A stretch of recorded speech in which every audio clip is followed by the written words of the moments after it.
Welcome, faraway friends, curiosity seekers, and connoisseurs of fantasy the realms over. You have found yourself once more at Darkeport, and today we are going to spend some time with the lovely Weisa, Tatiana in real life. Get to know her better, get into your process some, see how this wacky journey has treated you, and what that's been like. How is it to be in the studio with just us chickens? It's fun. It's a great space, and I just feel comfortable. You're even in your chair. I'm in my chair. Yeah, it's lovely. So I wanted to open up and ask. That's actually a good segue. I've structured this one a little differently than I did the others. So in all the others, I had like a formal list of questions, and I do have a couple things I want to hit. But by and large, I just really kind of want to get into a good flow with you about what your subjective experience has been, what your process has been as a player, how that's evolved, because you had never gamed before you started this at all. Allie had done a little bit, and then everybody else had a fairly extensive, variations, but fairly extensive bit of gaming. I think Donnie was the next least with like a year of gaming, and no super long campaigns. So that is different too. But how did it feel sitting at the table, engaging in this? To me, it's an art form. A lot of people describe it as a hobby at the beginning. And how does it feel currently? Yeah. So I was sharing with you, it feels so long ago now to go and think back to the beginning. But I remember before we even got to the table, we all got together at your place and played a bit. My brain was swimming. I was like, I remember. Wow. Because I listen to podcasts and stuff, but my listening muscle wasn't as fine-tuned to, okay, we're really all just dropping into this space visually through speaking, and so it took a bit for my brain to adjust, especially to the world and the detail of the worlds that you create. And then being here, I remember just feeling like, wow, this is so exciting, and I really have no idea what I'm doing. I really don't. And I trusted you. I think this crew of people is just really wonderful. There's a lot of space for everyone to be where they are, and I'm grateful for that. We have a great group. We really do. So there's always been a level of, I'm not going to get in trouble if I don't know exactly what I'm doing. But, at this point now, it feels very much more natural to engage with my character, engage with your storytelling. Like, I can tell my brain isn't nearly as taxed as it was those first probably 5 sessions. So in a way, I trusted the whole thing, so it was all right. But yeah, it was quite an adjustment to lean into this way of engaging with people, period. Like, I don't really know where else I'm engaging with people like this. Let's follow that for a bit. How would you describe to someone who isn't gaming, and maybe is considering it, how that kind of engagement differs from listening to a podcast or consuming visual media or that sort of thing? Yeah, well, when you're engaging with visual media, you're kind of entering a world with people, but it's out here. You're being led, and you guys just have to watch pretty much, and you can disengage however you like.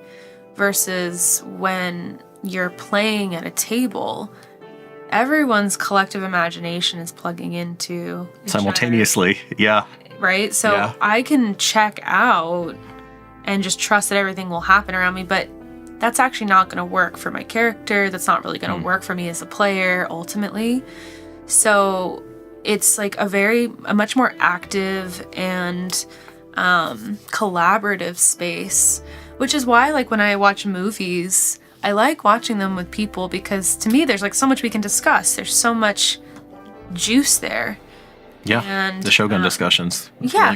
Really good stuff. Exactly. Versus like, oh, I'm just gonna take in this stuff and go about my day. So the table to me is really, it's so intimate. Even if you're playing characters that aren't you, which you are, and even We're gonna get into that. Yeah, yeah. Whatever is going on here, you're still being asked to be present and collaborative and like bring yourself into it.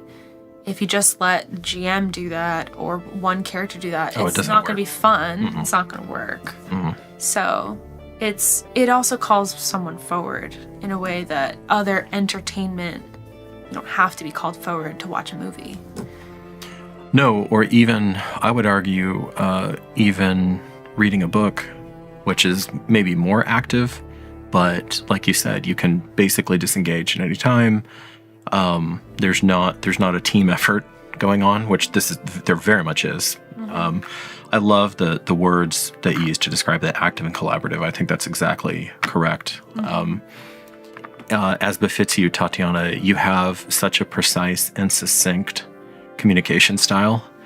I really appreciate that about you, because I can circumlocute with the best of them, and you just really get right to the quintessence of whatever it is and express yourself that way.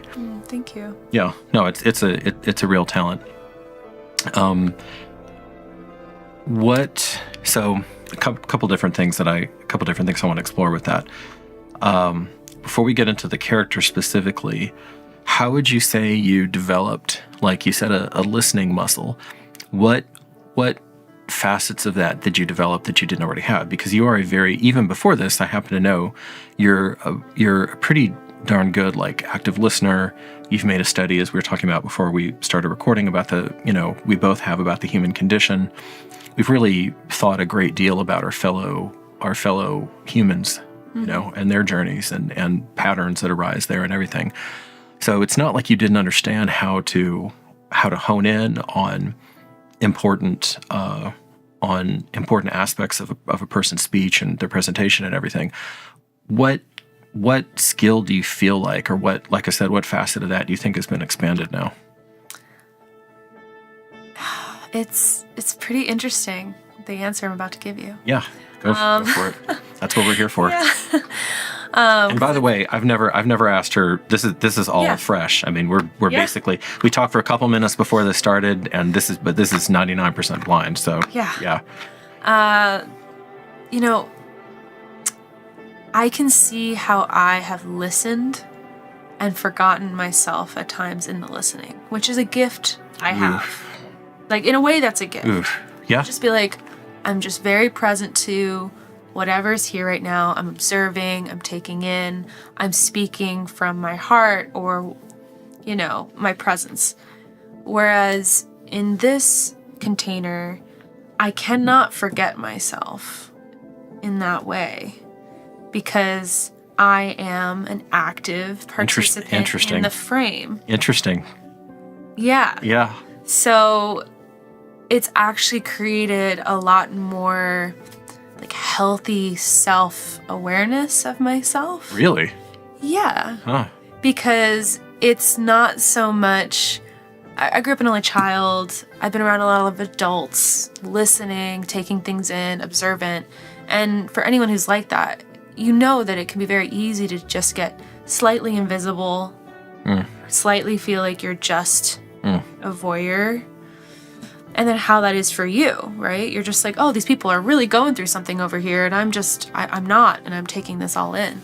Versus here at the table, I feel far more interconnected to everything that's going on, that a watcher, like someone who's watching the game, it's not appropriate. I have to be aware of me. That's fascinating. I know. That's you've never told me that before. No, I didn't know I had that to say, but it's true.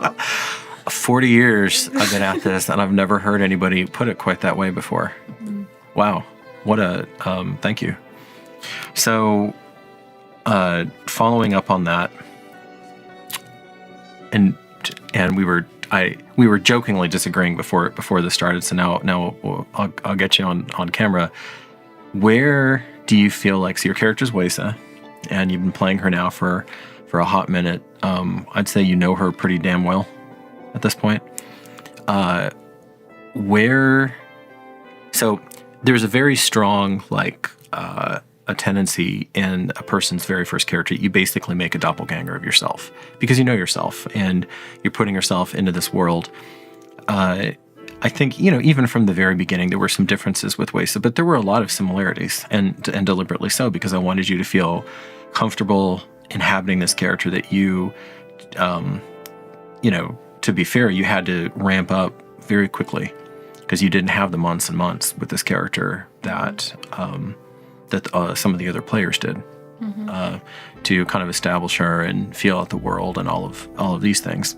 Which works with her backstory because she was a stranger in a strange land at the beginning of this, because she was in her homeland, and then she was essentially an immigrant to Germentum. So that was kind of art imitating life, which we'll also get into that. Where does it feel like for you? Does Weisa feel different from you? And if so, what are the areas where you're like, oh, that's Weisa, when you're actually at the table or away too? Right. I feel very close to Weisa. I feel that there's so many times where her journey just is really paralleling my experience.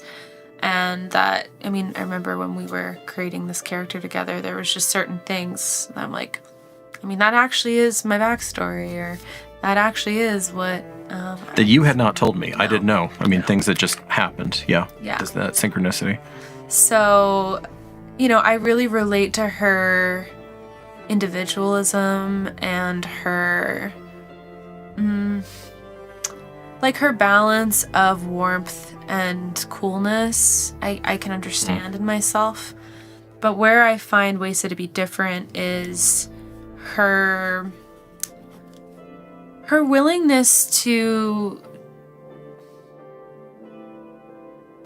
really go all the way in certain ways. She doesn't really have anything to lose. I don't feel that way necessarily in my life. Although she has her friends and her cohort, and ultimately she's free to do what she needs to do. And I think speaking in her dialect and her accent helps me also just go to a different time where there's different priorities and there's different ways of being.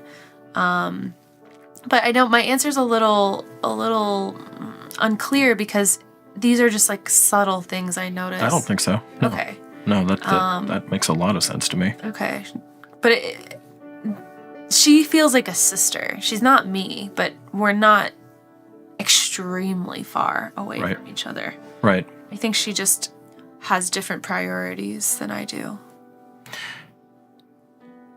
And so we know where you started with her, and Weisa's interesting because our faraway friends actually saw all of her journey except for one single prologue session. That's it. So as opposed to Titus and Merrick and whatnot, who I don't, hopefully one day we'll be able to get all of those sessions out, somewhere. But there's all this deeper history that just hasn't been streamed. So Weisa's really, and she's also the youngest member. Well, not anymore with Grit, but for most of the time, the great bulk of the campaign so far, she's been the youngest member as well. So she's just had the least amount of life lived, period.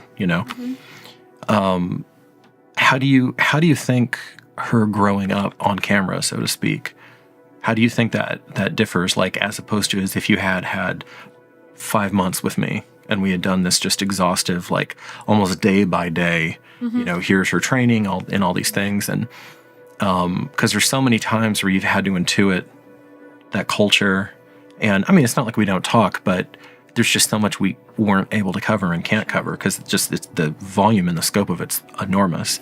Sure. And yet, so consistently, Tatiana, you have intuited what my, I guess, to be a little bit pretentious or a little bit artsy-fartsy, my vision of the Earlet was, and you like run with it.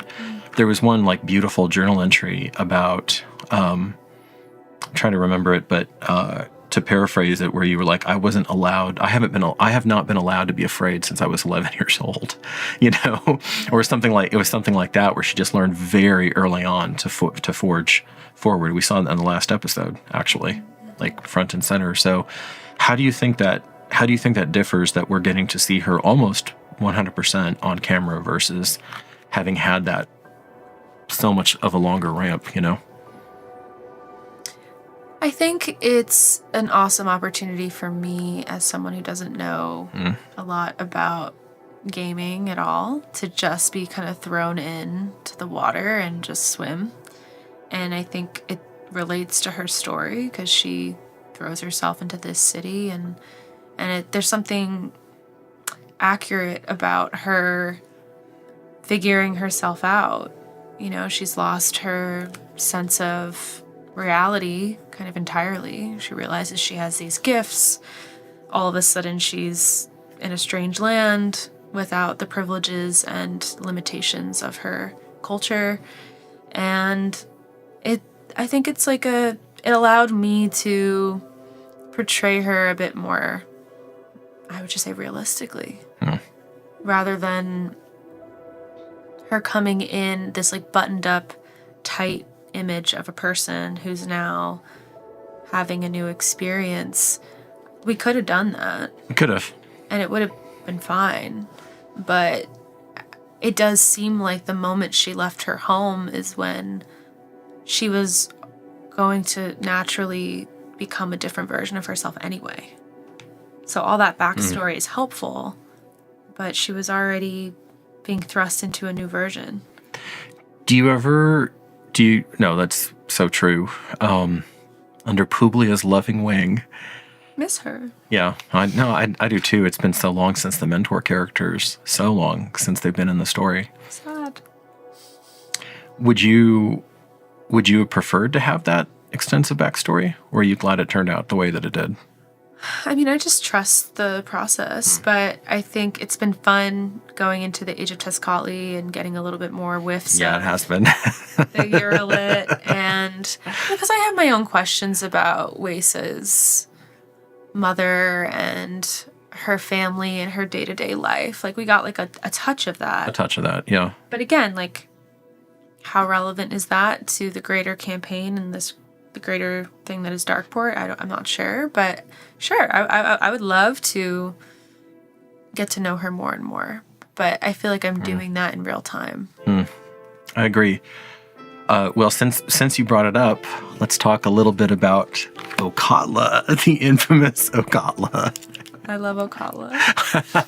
So tell us how playing Weisa and playing Okatla differs. We'll just start on the very basic. How are they different to you in embodying them? Yeah, well, Weisa she's a little bit more middle of the road. She's a little bit more balanced. She's got some good intentions. She's got her ambitions. She's a generally like good-hearted individual who cares. Whereas Okatla is a full product of the culture. She's, I think, who Weisa could be if Weisa certainly was backed into the corners that she might have inevitably been backed into. And I think Okatla it's not a joke. I think she is a bit misunderstood. People don't really know what she's going through. But she's just completely emboldened in this moment that we're finding her in. Like, she's nothing other than her full measure to give. Whereas Weisa is still has been poking around and feeling into her options and her choices, and she has a group of individuals that she's loyal to. And that she can trust. Correct. Yeah. Whereas Okatla doesn't really have that. No, there's almost nobody. There's almost nobody she can trust. Not really. When it gets down to it, which like you said is a product of that is very much the air that you breathe as a Eurolit power player.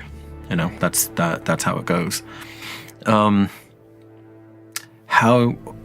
do the sessions compare to each other when we're in the Age of Tezcatli versus the main campaign? It's really interesting. I love, you've heard me say it, I love playing a little bit of a darker character because it's an aspect of myself that I don't tap into that much, but I know I can. I grew up playing some villains when I was acting back in the day, and I just enjoy it. I feel like it's an opportunity to play with full expression and also these like lying and deception and stuff I just honestly don't do in my daily life. Whereas Weisa is again just closer to me, so I feel like you're seeing a bit more of me and my process through Weisa, whereas Akala gets to be this kind of a mastermind. Fun character that I enjoy embodying. And there's actually the word that comes to mind, Tatiana, is you have successfully imbued Okatla with a certain sense of grandeur that I didn't know that character had. You know, like when I conceived of her and I was going to run you through this scenario, like I knew that obviously you're a very resourceful person, that you would adapt to that you as a player could adapt to a different environment, and, you know, yada, yada, yada. But there's like a certain epicness to her, a certain kind of larger than life quality that is really fascinating to watch. And from you know, behind the jam screen, like watching the dynamics of the table shift radically. You know, part of the promise of the Age of Tezcatli is that you get to see the characters in different relationships. You get to see the players in different relationships with each other. You know, so like Weisa and Nalishli are usually so tight and bonded, and you know, there's been maybe a little bit of distance, but then you had that fantastic, you know, kind of conversation, and where there was like a reaffirmation of their sisterhood, you know, last session. Whereas watching you and Ali spar was like the highlight of everybody's in the one episode. You know, it's like the highlight of everybody's day. And watching you, you know, dance around and assert yourself, but also respect her place in the larger culture. That was like a really intriguing, truly like an intriguing social dynamic, you know, to watch, and is radically different from any conversation that I think that Weisa and Nalishli would ever have with one another. Weisa doesn't have that kind of seniority at all, so wouldn't happen. Yeah. Yet. Not yet. Okay, so we have that going on. Before I get into the kind of some episode specific stuff I wanted to run by you, and I kind of wanted to unearth your process. Is there anything else that jumps out at you about your journey of embodying Weisa? Maybe advice that you would want to give, or anything along those lines? Yeah. I mean, I've learned a lot about trusting myself through this whole process, which I have acted in the past. I have done things like family constellations, which, you know, you can look that up if you don't know what that is, but it's a modality where you're placed as a character or a thing, and you get to take on that energy and embody that energy. So I know how to get out of the way enough to let things flow. And I would say that's probably one of my like favorite skills that I've developed, because it's one thing to do the right thing and be smart and bring like knowledge and data and strategy to a character, and I think that's important. Yeah, sure, of course. I think on another level, though, to give yourself over to what you already know, to let yourself really play, and like almost like you are channeling this character, that this character is real. It's a wonderful, enjoyable experience for me because I surprise myself. Not everything is so orchestrated. I mean, so much of this is improvisational, and, you know, none of anything I've done here has ever been like, oh yeah, this is totally what she's gonna do now, or oh yeah, like you're coming in, and I would respond this way to that. Like, no. And it's an empathetic experience, actually, if you're seeing yourself empathizing with this character, and learning from them. Like, just recently, I agree. Just recently with, Weisa losing Jason and now Merrick, it's like boom, boom. Right. I mean, to her, it's been just one after the other. Her response to that was actually felt in my body. It's not me going, she should feel this way. It's I'm sensing it and I'm allowing it to guide the way I play. So I learn a lot. I learn a lot by doing that. And I also think it really is so amazing, obviously, to have a group of people that you feel safe with and who are present with you in the game. Because then, what we're really doing here is very intimate and connected, and that allows for all kinds of emotions to arise and, creative ideas to arise. Whereas if I was at a table with people I didn't really know or if it felt very competitive or it felt very performative, I'm not sure if I would feel the same way. I really only have this table to talk about, and I feel like I lucked out. But it would be very different without you guys. Well, we lucked out too. Yeah, it's true. So a couple times you've used the word intimate. Elucidate on that. What is that like for you at the table? Yeah. Well, we're creating this living, breathing thing, right? It's. I do believe that the worlds that we conjure, books we read, movies we watch, games we play, like, they are real. They exist dimensionally on some level, in my opinion. So when you're here at the table, it's just like when you're kind of brainstorming about an idea with someone, when does that brainstorming idea become a real, tangible thing? Who's to say when it actually takes full form? So we're doing that constantly here. We're constantly feeding into a world.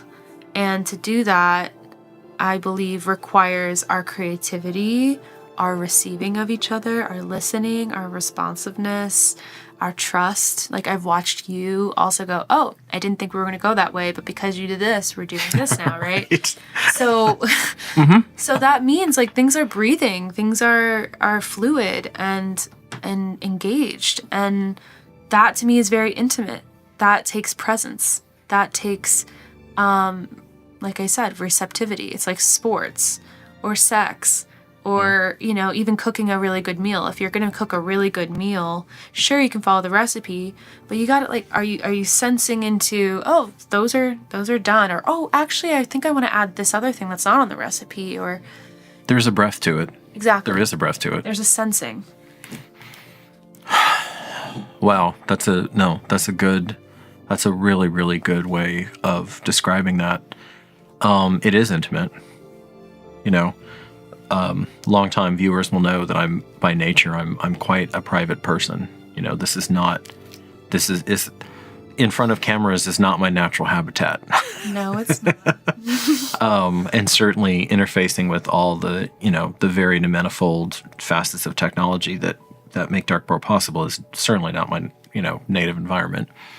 And there's now video evidence of me crying on camera and just the whole gamut of emotion, as you're committed to being a storyteller and trying to really truly embody this world, and imbue it with something special, beyond, like you were saying, to bring it fully to life, Totally. And the more obvious answer to your question about intimacy is, like, we're being asked to go through hard things. So, yeah, there's going to be tears, there's going to be surprise, there's going to be feelings.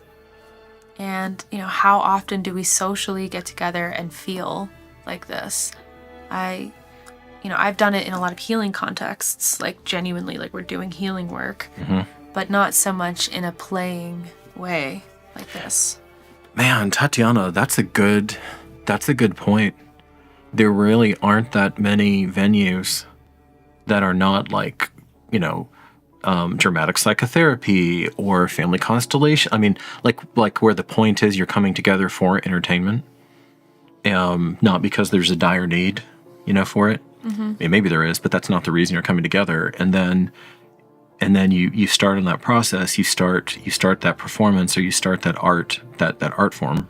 For me, and then you are emoting and you are opening up and you are being vulnerable, and it's a necessary component to the success of that endeavor. Mm-hmm. I'm thinking about like some experimental plays I saw a long time ago, but even there, where there was like audience interact. There was at different points there was audience interaction, and then kind of like depending on what the audience did, there would be some changes. But they basically always started at the same spot and they always ended at the same spot. And it was like, and there could be some differences, but as you've alluded to just a moment ago, like, yes, I have some broad strokes, and there are definitely like forces in this world, but even I really truly don't know how this campaign ends. I mean, that it's not writ yet. I have some ideas, and now that we're deeper, a good deal deeper into the campaign, some things are starting to take form. Titus has become a Bellator Sanctus. Marcus has resolved his crisis of faith. Nalishli, that's a bravura performance there, where she's like really taking what could be a cursed weapon or an out of control weapon and like using it as this incredible tool for self-improvement. I'm watching you grow up and embrace the lineage, and I'm starting to see some of these things take form, but even still, you don't know how it ends until it ends. Really. I mean, until the very last session is over. Right. And I think that's part of the magic of gaming, yeah? Absolutely. It's so spontaneous and fresh, and I mean, again, I only have you as my data point of 1. Yeah. Yeah, that's all I got. Yeah. But at least the way you construct your stories, I can tell that you think timelines out and you think things out and you have a map, but you're responsive and you're porous. You have to be. I mean, otherwise it's a guided tour. Right. I had a question about that, but maybe it'll bubble back up. I'm gonna write down porous and see if that's enough to trigger it. All right. So I want to get to some specific episodes, actually. And I want to see. Actually, you know what? Let's tackle writing first. Okay. Let's do writing first. I think that'll be fun. So, I wanted to ask you about this anyway, and then Corey, who played Merrick, and is Darkeport CEO, was like, make sure you get the secret sauce on the writing. So we've all been just floored by how powerful your words are. And you're able to, and being a writer myself, like I know that there is I think of it as the pot simmering, even like I don't necessarily put words down, but I'm playing with them, and they're kind of in my subconscious or sometimes my conscious mind, and I'm moving different variables around and whatnot, and then I'll finally put pen to paper, so to speak, sometimes literally with me still. What is that process like for you? Because you can get here and within half an hour you can have something just that most people can't get if they have 5 drafts and a professional editor. So how do you, what is your process around that? And then how does it feel taking something that's pretty intimate and presenting it to the world, like specifically where the spotlight's on you, you're getting inside the characters, not just inferences anymore. These are her private thoughts and feelings, be it Weisa or Okatla. So yeah, what do you think about that? Well, I almost went to college for writing. Mm-hmm. I didn't. I went for art instead. Actually, I didn't know that. Yeah. I mean, it's something, it's been a wonderful gift I've had since I was very little, won awards in elementary school and stuff. And, I'm grateful for that skill. And, I always loved creative writing, but didn't really have a lot of opportunities for it, Like, I can write a nice essay I can write, for my own business now. And I enjoy that. And I think it's really exciting to speak to things on a bigger scale and educate. But it has a different weight and pressure than creative writing does for me, where I can just kind of I'll just enter the space. Okay, where is Weisa? What's been going on? Where's Ocala? What's going on? And I really just start to write. So if I showed you, like, when I jump in here and I've got a half an hour, there's usually like 4 times as long of what I share. Wow. Really? Another thing. I'm learning all kinds of things today. And it's just, I'm waiting. I'm just kind of throwing things up on the page and seeing, that tonality is what was really present right now. Or, ooh, those words together are I can just feel it. I mean, I'm a very sensory person. So talking about these things, I'm like, it's a vibe. And then I'll have to go, okay, no, we're not going to do that. We're going to go deeper into this. We'll leave this on the cutting board. Maybe I'll look at that again one day. But I'm going to go all the way into this, and I ride that wave as deep as I can. And it's really like letting myself channel it. I mean, ultimately, it's letting myself... that's fascinating, hon. Just That's so different from my process. I love that. It's the same thing with my art. I cannot plan out a piece of art for... I couldn't. I mean, maybe. Like, someone wanted me to, hey, could you paint this painting for me? Sure. But, like, my genuine process has always been meditative, exploratory, surprising. Like, I am with you guys at the table being like, holy shit, how did you write that? I'm like, I don't know how I wrote that, but it's really cool. So I think in the beginning when we started, I felt maybe just a little bit more nervous because overall I was getting used to it's still all really of it. new. Yeah. But I was not expecting such celebration of me. I wasn't expecting such. It's Tatiana. It's when you're having a good run. There's like a palpable current at the table, and I think that translates at least somewhat onto the camera. But I mean, we can all feel it when you're like really banging on all cylinders. It's exciting. And so it's become a place for me to go, okay, cool. I'm remembering that I have this gift, I have this skill, and I get excited to test it out. And sometimes I do the journal a day before, but there are many times where I'm like, oh, I gotta, and sometimes another part of my process is when on my way here, I'll reflect on the episode. Sure. And I will voice note out. I will speak as Weisa or Ocala, and I'll let my phone record what I say. So that becomes this huge chunk, and then I get here and I look at the chunk, and then I rearrange it all, and it seems to be working. I would say so. So when I write get around to writing the Terra campaign setting, you're going to be my co-author, right? We're gonna write it together. I'd love that. I would love that. There's so much freedom in creative writing that I would love to hone one day. Like, I think I would be great at writing like a fiction novel at some point. I tried as a child. I really tried. I think I was like 10 or 11. I was like, I'm gonna write a story. I'm a genius. I'm a brilliant. And like. Oh my God. Younger me is hilarious. But, I got probably like 20 pages in, and then I was like, okay, I'm going to go play with my friends. But I would say you have a discipline now and a tenacity that you didn't have at 10. One hopes. It's true. I had more time then, in some ways, but I would love to find out, and maybe that's something that will come to me, as most things do. But like, what's the context? Like, is it a world that I'm creating? Is it this world and I'm just, using people named Sarah and Joseph and whatever. We'll see, but I really love it. And it's been such a wonderful, wonderful treat to be able to tap into that here. I'm delighted to hear that. I really am. I'm really glad that this has reminded you of that power. I was telling Corey this morning that when I was prepping for this and thinking about kind of at least some of the beats I wanted to hit.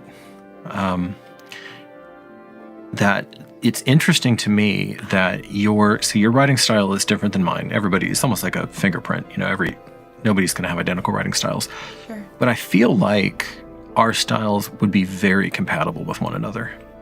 I haven't done too many, I yammer on more than enough at the GM seat, so I try not to do too many different journal entries. But I have when there's really no other way that it's going to be communicated, like the inner thoughts of Tessera and Stormwarden or something, and where it's so important to have that context of what that being has been to the ones who have come before, or the one that I did of Lady Vale, because even though it hasn't, this has all been a compressed timeline for the characters, for us and for our faraway friends, this is taking place over months and the better part of a year now in real life. That particular, where she goes off to fight the Utini with Titus Invictus, with Titus's grandsire. Mm-hmm.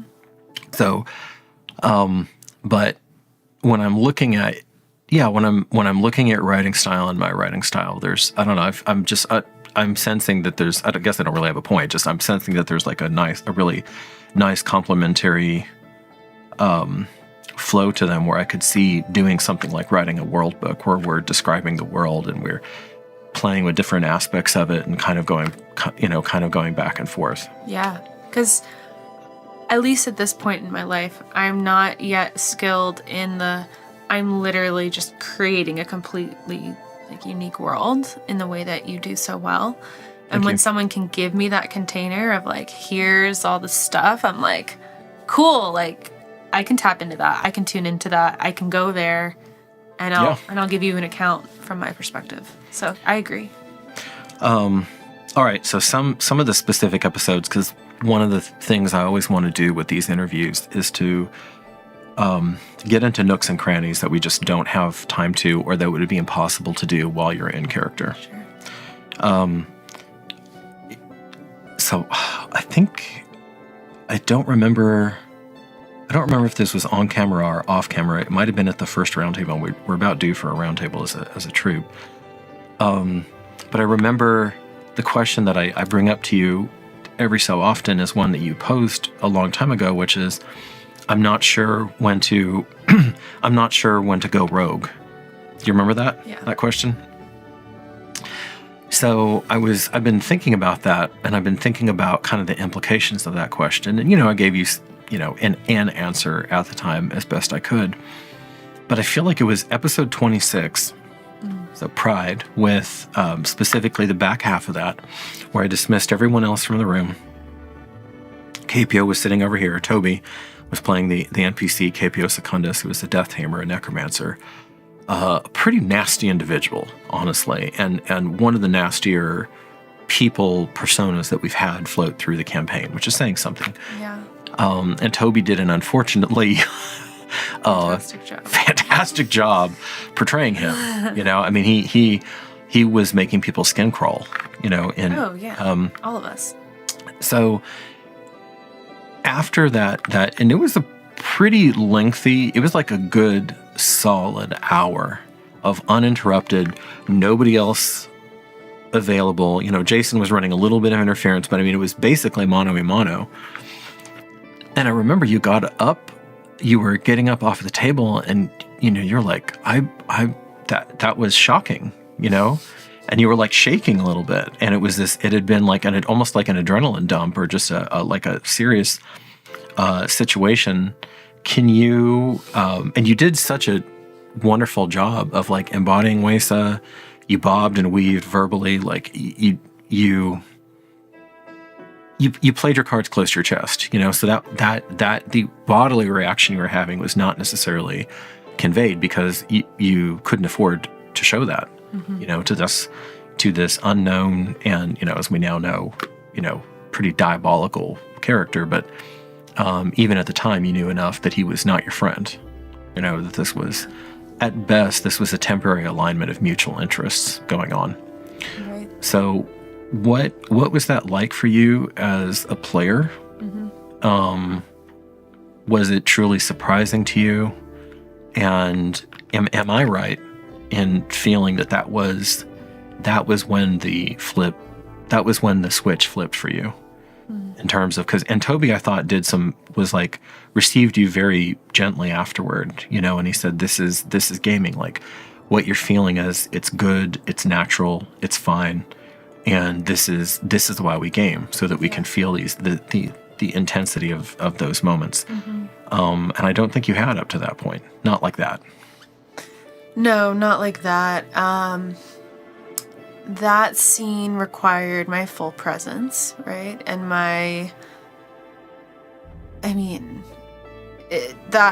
that character, the way he was embodying that character was so revolting and disturbing.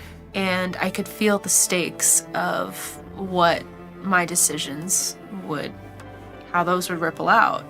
And, it's kind of like taking the training wheels off of a kid's bike, where it's like... Because you were alone. I'm alone. I have no one else to jam with. Yeah.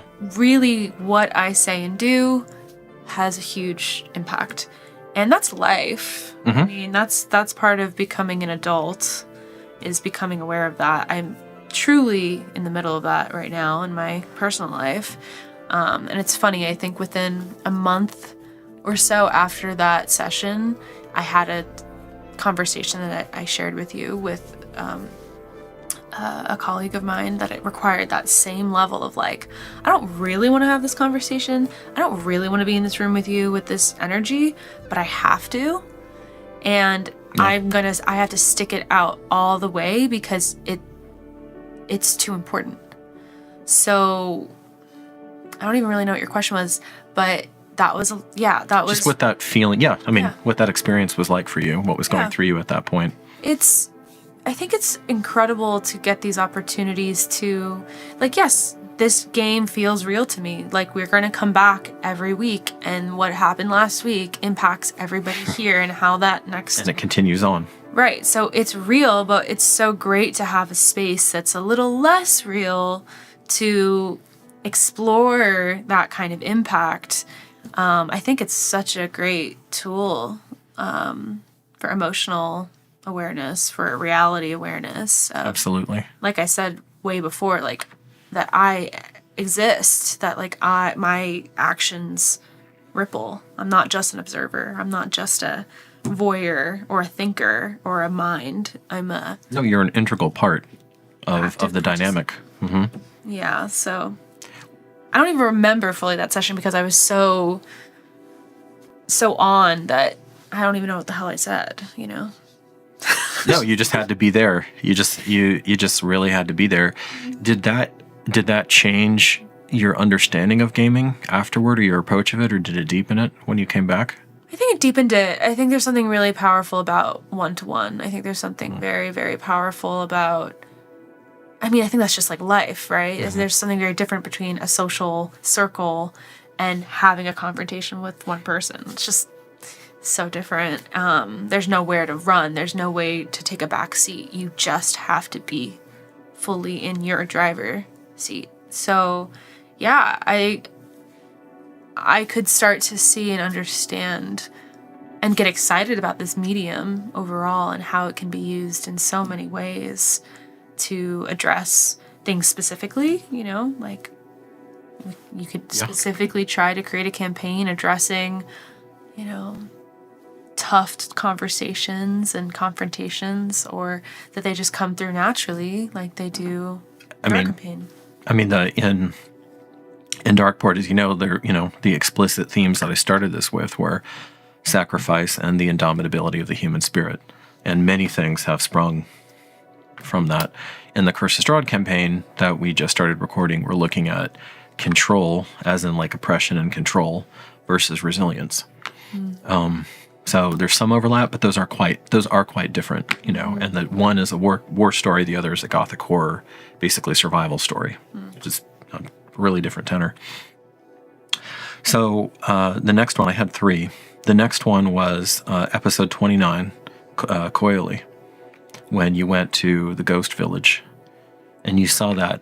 And I was a little surprised, and I wouldn't know it until the journal entry, and see, this is another reason why I like to hear these journal entries, because it gives me as a GM insight into what's going on, where Weisa said, I think she, Koili, is the strongest woman I've ever met. What factored into that? What was your process around that? Or how did Weisa see? I guess it gets to like, what is strength? You know? Because there's so many truly ways of looking at that, and how people evaluate it. And typically in our culture, that is not, that would not be the typical evaluation of strength, you know? I saw her, I was very touched by her character and her ability to stay in a place where her nurturing can only go so far. And this is what I spoke to in the journal entry, but like, your nurturing can go so far for these lost children, but she's staying anyway. And so she's showing up at, which I think is the feminine's truest and greatest expression, is her love, her care. Like, these are all my children. All of them are mine. I'm with them. And she does that. You're getting me. I know. She does that. It's your character. She does that even though she's ultimately, like, they've been failed. Yeah.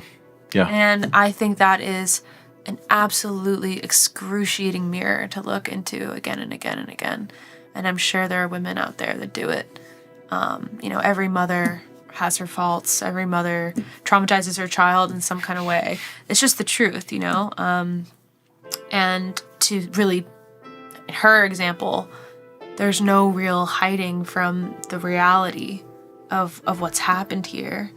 I just thought that was immense and speaks to, I'd say, just like the true heart of divine femininity, mother energy. She could not leave them, even though she probably could. Or she could, yeah. As a priestess, she could have let go, and she had the training, but they couldn't. Wow. Okay, that's kind of profound. You're creating these profound characters. It's kind of profound. You know, and I do want to talk about the player storyteller relationship toward the end. I definitely want to hit that, but I'll tell you. Thank you.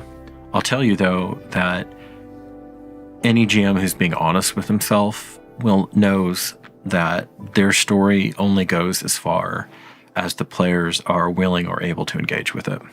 You know, you can have all of these ideas and all of these potentialities, but until it's actually unfolding in the moment, it just doesn't. It doesn't matter. I mean, then you're writing a book, you know, which is fine, but that's a very different. Done that too, but like that's a very different activity than what we're doing here. You know. Sure. In the early days, you know, I was so grateful for like Donnie to be able to just get some of the like 0 to 60, you know, to get us and show such leadership in terms of engaging with the war story and really getting into the swing. Like those first couple of episodes where he was like really driving the momentum, you know, the narrative forward. And Marcus hadn't found his feet yet because he was a pig farmer from Pollux, you know, and that was his self-concept and that's all he knew. You know, Delishley was only a couple episodes away from eating dandelions for the sensory experience, you know, etc. So, I don't know, it's what a thing, man, what a thing to have so many just incredibly talented, devoted, caring humans who are participating with me on this grand journey. You know, it's a hell of a story. It's a hell of a story. The last specific episode I wanted to talk about was episode 34, The Price. And that was another time where you really surprised me in a good way as a player. I knew obviously that there was going to be a moment of first off, I didn't know what you were going to decide because there were some options with Jason's potential healing and or not, and some risks in either direction, you know. and all of that. And yet one more time where, because he was incapacitated, you had to make the decision for him, you know? And how the whole thing with Burles' camp played out, and, you know, all of that. The heroes may ultimately triumph, but my God, they have definitely taken their knocks, you know? Yes. Actually, let me say that again. Let me say that differently. The dream may ultimately endure, but the defenders of Geramentum will have been put through the frickin' ringer. And obviously, you know, I'm sitting in the chair of the first one to fall right now. So,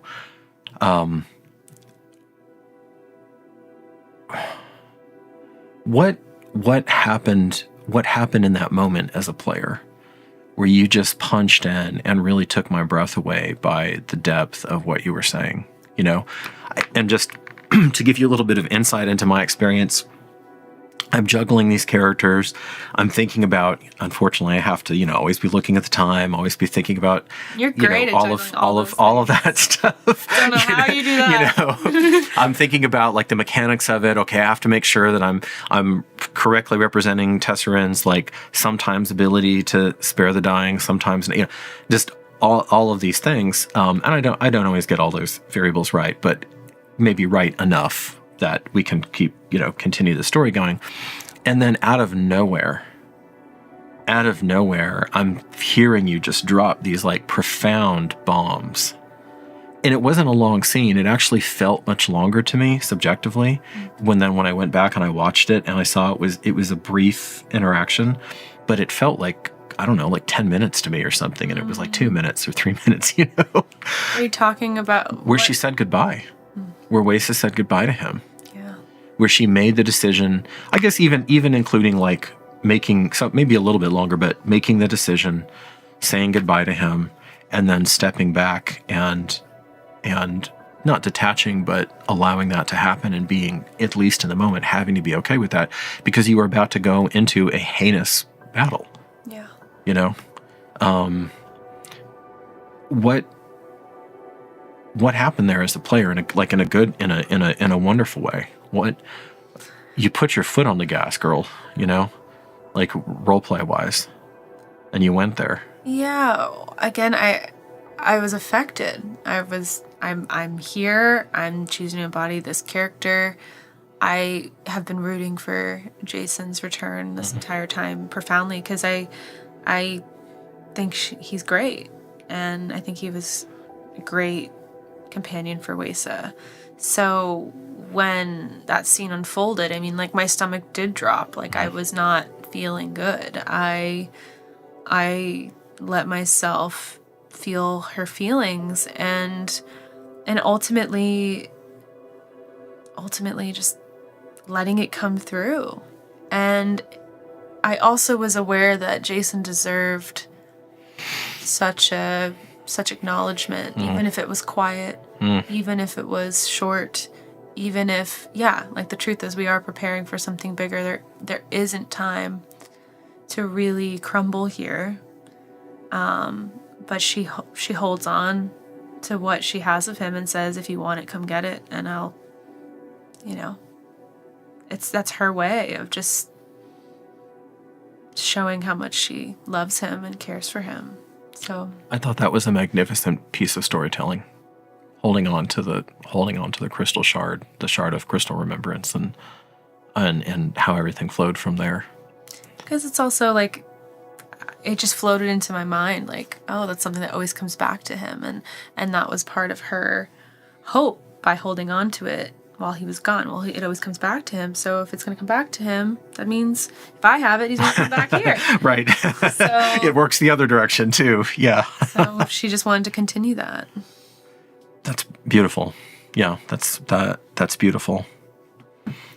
Are there any other, before I move on, are there any other like standout scenes for you that you felt were important for your development as a player or Weisa's development as a character? I mean, there was the red field too, and I almost asked you about that. That was really fun. Yeah. That was really fun because, you know, I see it all as relational. I think there's a reason that age of Tiscali is happening mostly now, as Weisa's having this loss, as Weisa is expanding in her venomous abilities. And, you know, I don't think she's going to necessarily fall into fear. I think she's going to, though, deepen into a certain resolve and a certain harshness that is in her, was bred in her, that is awakening a bit. And as part of the lineage. Correct. Yeah. So in the field, she pretty much activates more life force. She pretty much becomes more alive, more sensual, more mature. And in that, she also then has major losses of people she cares about. I mean, it's a coming of age in her own way. So that has been really wild to participate in because it's really layered and it's not one note in my seat. It doesn't feel one note. It feels like she's becoming more confident and at the same time, yeah, she's not the sweet little pie girl, you know? She's not. And her motivations, I think, are changing. I think her sense of the world is changing. I think, Ooh, expand on that. Well, you know, I can just imagine being chosen and having these battles and impossible battles and coming out through them, and the toughness and the strength you acknowledge in yourself. Like, okay, we're pretty badass. Like, we're doing this over and over again. And now, two very beloved, you know, individuals have fallen. Gone. And one particularly that she was very, very fond of and felt very safe with, which really in Weisa's journey, I think her and Publia had a great relationship, but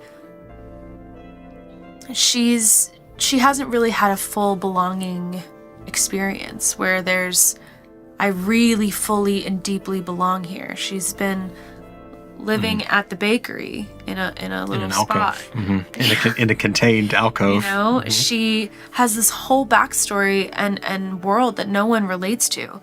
She has a twin brother that she's yet to reconnect with that I know she's frustrated about. And now this person who she felt very close with is gone. So I can just imagine if this is me, okay, I'm this champion, but I don't have this one thing I want so much, which is that closeness that she was born with, right? And that's so different. That's so different from some of the other characters, if you think about it. Yes. Because all of the other characters, even initially, they all have a profound belonging built in. You know, again, excepting Grip, because you don't really know his backstory, but just of the characters that you know well, and the audience knows well, all of the other characters had deep, even if they chose to isolate themselves, it was a choice. For Weisa, it really has been overwhelming circumstances. You know, and she's just now coming of age. She's just now getting to the point where she can say no, and she can become captain of her own destiny. I mean, at 11-year-old, no matter how badass, you're not in control of the environment. Right. You can be, you know, you're going to be subject to the craziness of the adults around you. Right. And she was. Yeah, and Publia, I think, gave her that window of like, oh, I belong to something. This person and I are from the same cloth. Like, that's really powerful. But then Publia leaves. So, you know, what is she going to do now when I think there's a certain level of abandoning the desire to belong? And what happens then? I felt like, at least in one timeline, like in the natural order of things or in the typical order of things, that Jason would have been her first love. 1000%. And that would have been incredible, you know, to have played out. And part of the, I guess, bittersweet nature of the game is that things unfold as they do, you know, and it's this bizarre confluence of choices and die rolls, and how it all fits together is really kind of unfathomable, you know, to an extent. Even though I'm the one behind the scenes, literally and metaphorically, it's still like trying to trace certain threads through is just amazing to me sometimes how things wind up. Yeah, and it really is a great mirror for life, because how many things happen that we don't expect to happen, and shift and change, and all of a sudden, oh, I was just going through a moment that was hard, and I'll come back out of it, and it's like, no, you're changed, bro. Like, you're not that's here now. Like, all the ways that the story of our lives just takes us on such a journey, and we just get to see it more directly here. And I wanted to ask you, that's a good way of putting it. That's a great segue for, how do you feel like art imitates life, imitates art, has been for you? Because, we were talking before we started shooting about how on tables that are like very intentional, where you're really coming, you used a great word for it, you're coming with your presence, and you're being and you're engaging fully. I've noticed over the years and now decades that there is this almost uncanny synchronicity that starts up, where the things that you're going through reflect in your character, and the things that your character, and vice versa. And, to some extent people can say, well, that's just, it's bleed, and it's, impacting the character, and what I understand that, but then there are things that will be completely organic, that the dice will tell, or it'll be, some seemingly trivial thing, and then there's a whole shift, anyway, have you been experiencing that? What has that been like for you, etc.? Oh yeah. It's unbelievable sometimes. Unbelievable. Okay. Yeah. It's like, of course this is the day I level up. Of course this is the day that I have a huge loss. Of course. And it's been awesome. It's trippy, I think, to try to understand these things fully is not gonna work. Like, where it starts, where it begins. Like, I try not to put too much thought there, because I don't think it works.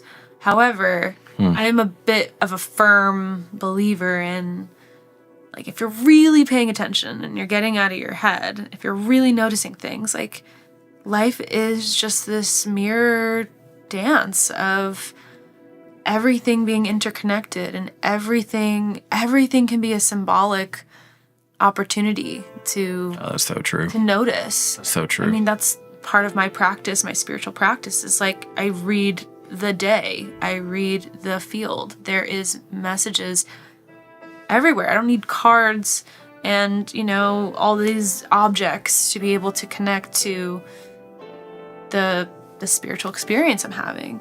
So it's absolutely wild. I think that could be like a whole other conversation. Yeah, that's fair. That's fair. But if what we're talking about right now is surprising to you, listener, like, I would just really offer yourself time to sit with, to make space for listening and witnessing yourself in the game, and witnessing your life, and giving some breathing room to find out, what is this pointing to me about me? Perhaps I am being called closer towards something, or, I did just cross a huge threshold in my life, and like, I need to acknowledge that. I need to see that, like my whole troop did, but like, no, I'm doing that out here too. Or emotions that come up at the table, like, maybe those emotions need to come up in your life for a reason. When I was playing Akala, like, I was going through a hard time. I've been going through a lot right now, and it's like really fun for me to connect to my will, which I actually need to connect to in my life. Like, I actually need to get a little bit less sweet. I actually need to get a little bit more sharp. And she's a great place for me to... She is captain of her own destiny. She really is. And it's like, that's the message for me. Like, hey. And, it's all interpretive. It's all symbolic. It's all play. And that ultimately is what I believe this reality is. It's a lot of play. So it's fun to engage it this way. When the moment is right, I think we should have that conversation. I would love that. That would be really fun. That'd be really fun.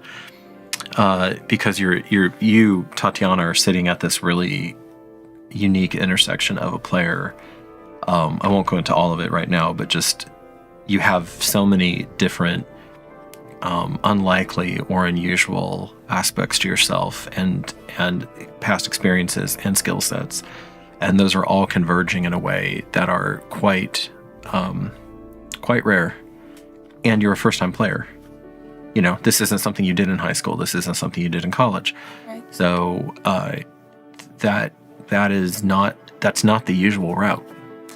Yeah, You know? and I think it's necessary for people to come into any field of work, anything, whether it's like theater or it's a certain business circle, with fresh eyes and with a fresh perspective. Yes. Because it's so, I mean, I can see like the things that are D&D themed out there, like the movies and the stuff has such a certain quality and energy to it that it's not really mine. It's not what I relate to. And I think it's been so fun for me to come in here as me and just be trusted and trust.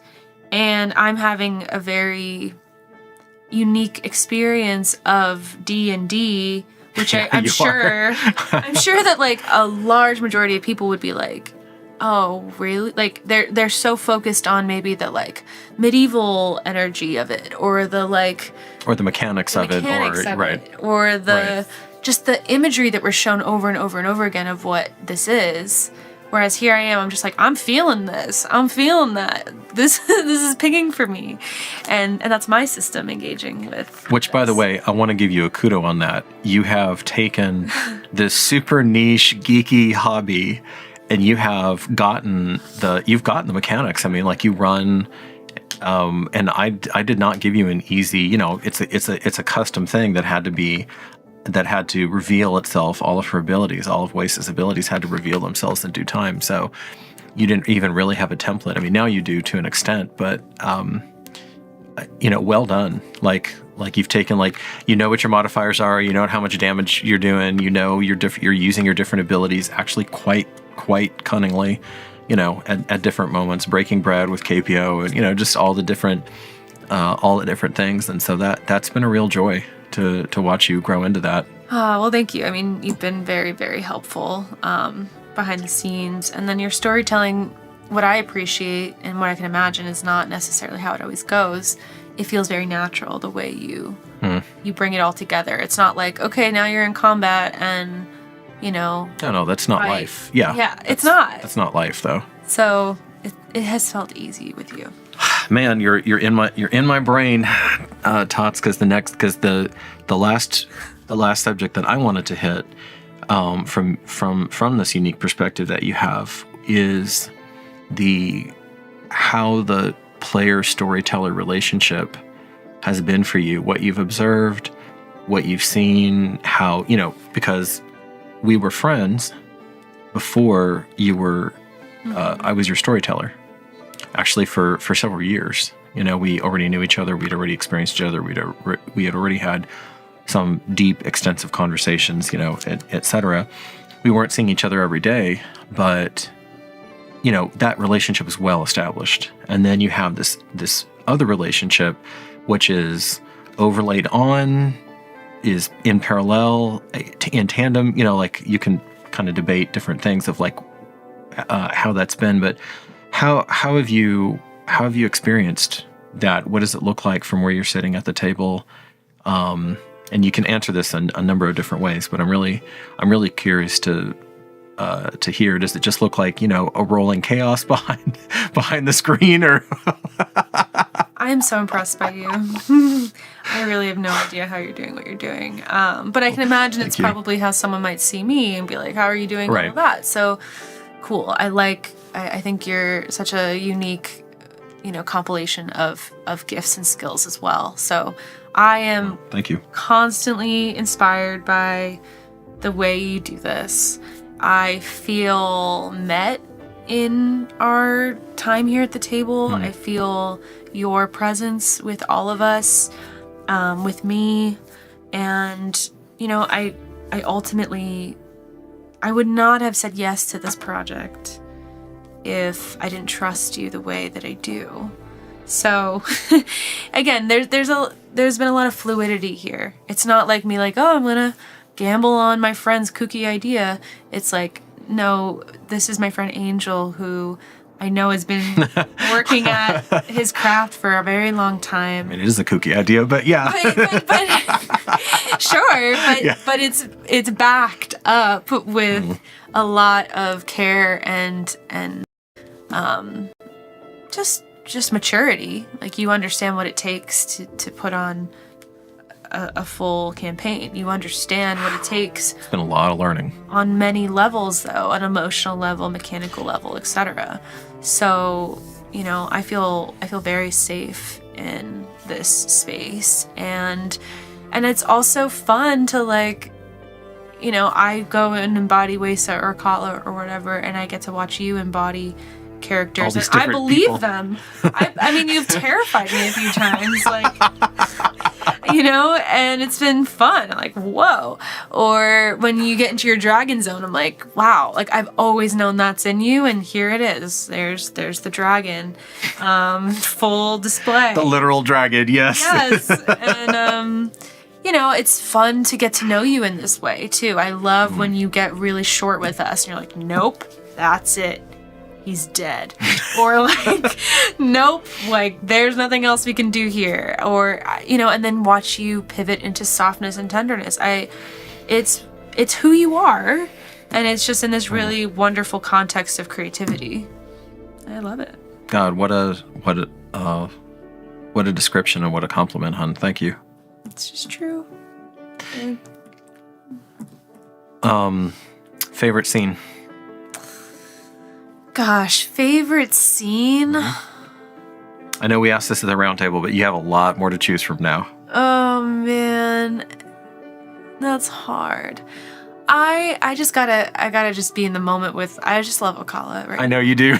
I know she's important for you right now. She's really important for me right now, okay? No, she is. Like, she is. I needed to engage that way. So it was really fun to go toe to toe with Randy over here with everybody loved that scene. So fun. Yeah. It's so fun because, you know, I get my own high off of being cunning and wielding my power and just letting this character again surprise me. And, you know, it's been so interesting and necessary for me, Tatiana, to feel the importance of clarity and the importance of not backing down and not. Randy's a force. He's a force at the table, and trying to go one-on-one with him is something. I mean, yeah, it's great. Yeah, and it's you're great. Not backing down. No, and the life force that it stirs in me when I'm in that level of, no, I'm not trying to cater and I'm not trying to be receptive. I'm listening to you. I'll receive what you have to say, but I'm driving home my intent, and it's just wildly fun. So oof, I love that. I love that. Yeah. Last thoughts or advice that you would have for somebody who's wanting to get into the hobby? The hobby. Or the art form. The art form. You know, there's obviously so many ways I could see people engaging with this medium. So many ways. People who are going, I just want to forget myself. It's kind of endless. I mean, it's kind of endless. Right. Or I just want to meet some new people. Or I want to, you know, practice being more strategic or more on the fly or whatever it is. But I would say for me, being present in this way has been very supportive for everything else in my life. Like, to really fully engage in a creative way, but in a meaningful way. Again, not able to take a backseat. It's kind of like a sport. You can't really take a backseat if you're in a team sport on soccer team or on the track field. Like, you're being asked to be there. And I think in this world where we're so distracted all the time, it's very easy to be distracted. What a great opportunity if you keep your phones off the table and you just give yourself this really alive moment with peers.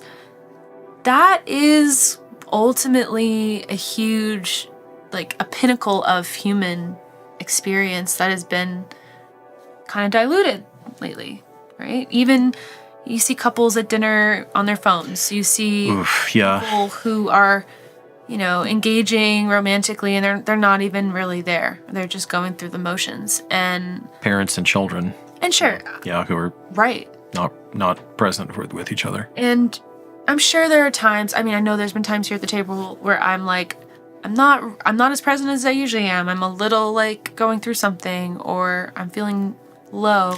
They're going to be ebbs and those are natural ebbs and flows, though. Of course, but you get to practice. You get to practice being with other people and engaging in hopefully a very meaningful tale.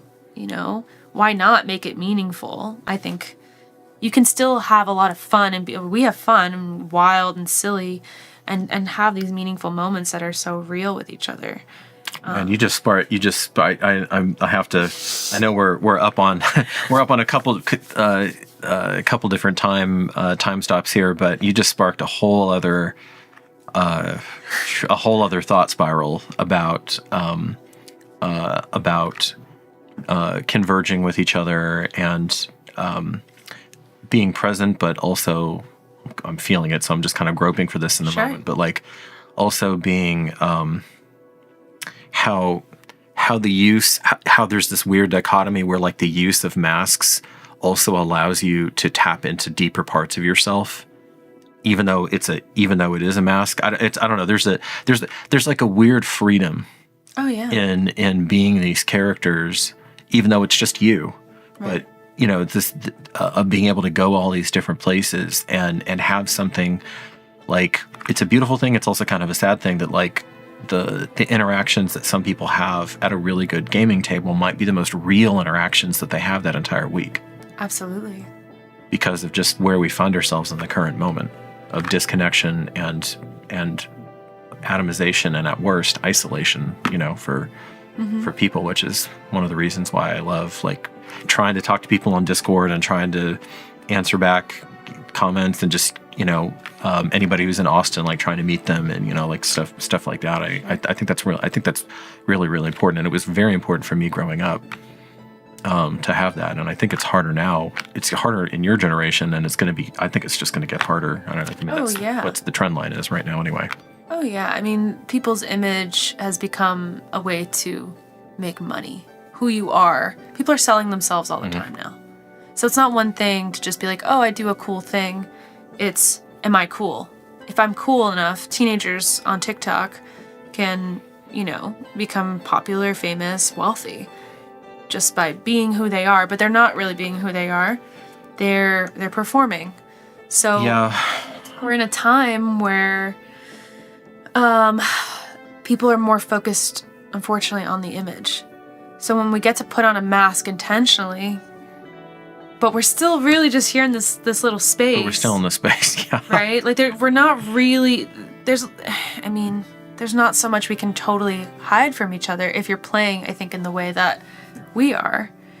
And I see it as training wheels for being more authentic overall. Like, oh, I'm learning what it feels like I just said about Ocala. To have those, right. To have that level of sharpness and prove to myself that I can handle it, right?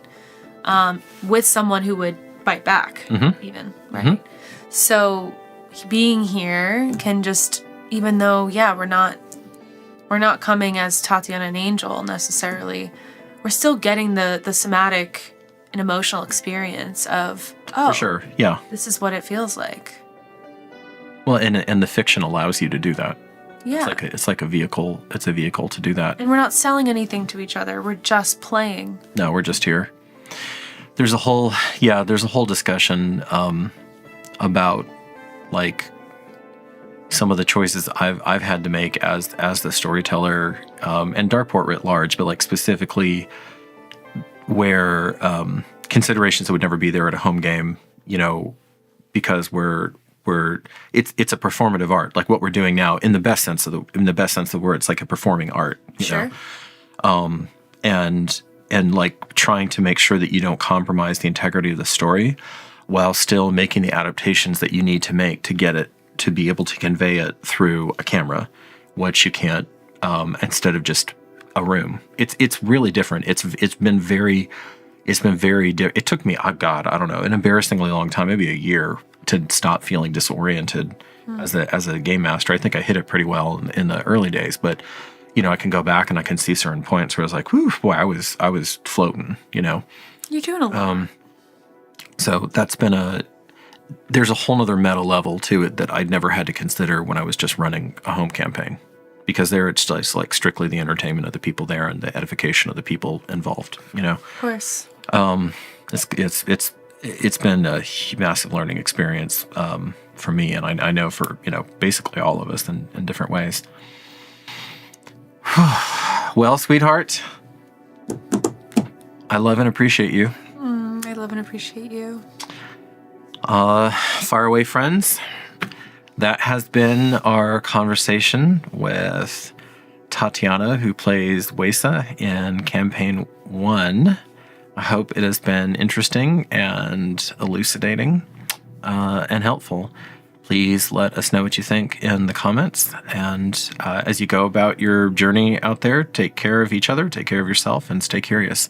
Thank you so much for the gift of your time. Yay. Bye.